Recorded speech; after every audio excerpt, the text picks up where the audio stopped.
الشتاء وروايحه وجماله، حلاوة الشتاء ودفى الشتاء. تعالوا نبدأ مع بعض، وخير ما نبدأ به يومنا هو الصلاة والسلام على رسول الله. اللهم صل وسلم وبارك على سيدنا وحبيبنا وشفيعنا سيدنا محمد وعلى آله وصحبه أجمعين. صلى على النبي. أنا معايا هنا الحلة الكبيرة دي، حلة الضغط. أنا حاطة فيها معلقتين أو 3 زيت، وسايباهم بقى يتقدحوا يسخنهم أوي أوي أوي أوي. طبعا علشان تطلعي حبة شوربة حلوين لازم تسيب الزيت لغاية لما يدخن يوهوي كده. ومعايا في الحلة التانية دي، ده كان كيس خلطة محشي كان عندي في الفريزر، يعني بدور ببقبش كده في الفريزر، لقيته طلعته وقلت النهارده لازم اعمل بيه الاكله دي. حطيته بس على النار وزودت له شويه ميه وسبته لما يفك. في الحله هنا زودت فصين مستكه ومعلقه حبهان في حله الضغط، وبعد كده اشوح فيهم البطه. البطه معموله ازاي انتوا طبعا عارفين، بحشيها مرته انتوا عارفين الطريقه، وموجوده كتير على القناه وعلى صفحه الفيس. اللي عايز يدخل يشترك على صفحتها على الفيس موجوده، يعني بنفس الاسم، ملوك المطبخ المصري. بعد كده بقى غسلت نص كيلو رز وحطيته على الخلطه كده. بحب ان انا انشف الخلطه، الرز يشرب الخلطه علشان تبقى الرزايه ماسكه نفسها، لما احشيها ما يبقاش في رز كتير حواليا. وعملته بقى كده، وابدا بقى بعد كده اسيبها تتكتك مع بعض، وازود الميه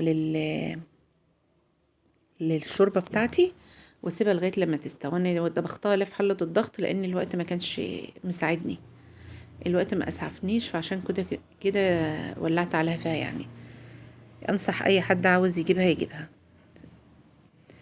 اسيبها بقى تكتك كده معايا كده، واقوم شايلها بقى. اخدت المحشي بتاعي حشيته، برضو كان عندي كيس كرنب في الفريزر، لا ما جبتش حاجه.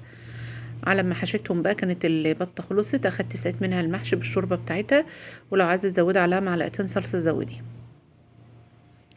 واسيبها بقى لغايه لما يتشرب خالص، واقوم موطيه عليه بقى لغايه لما يستوي. هعمل تاني بقى جنب الاكله ديتي؟ طبعا عندي فرقين مقسومين، فلازم نرضي كل الاطراف. هعمل هنا ده معايا بصله متخرطه او مفرومه عادي، ومعايا حله تانية حطيت فيها شويه زيت، دي شويه زيت ودي شويه زيت، والبصله متخرطه في الحله التانية. واحط هنا حبه شعريه. اول البصله معايا ما تحمر طلعت كيس صلصه وكيس بسله، كل ده متفرز عندي في الفريزر.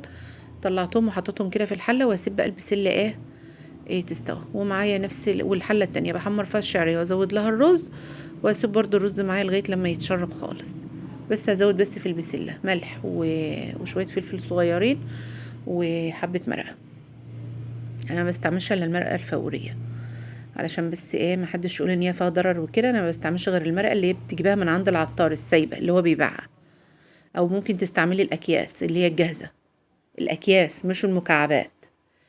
بس وخلصت الرز والبسله، والاكل بتاعي كله كان خلص، وحمرت البطه، وزي ما انتوا شايفين بقى كده الجمال والحلاوه ده.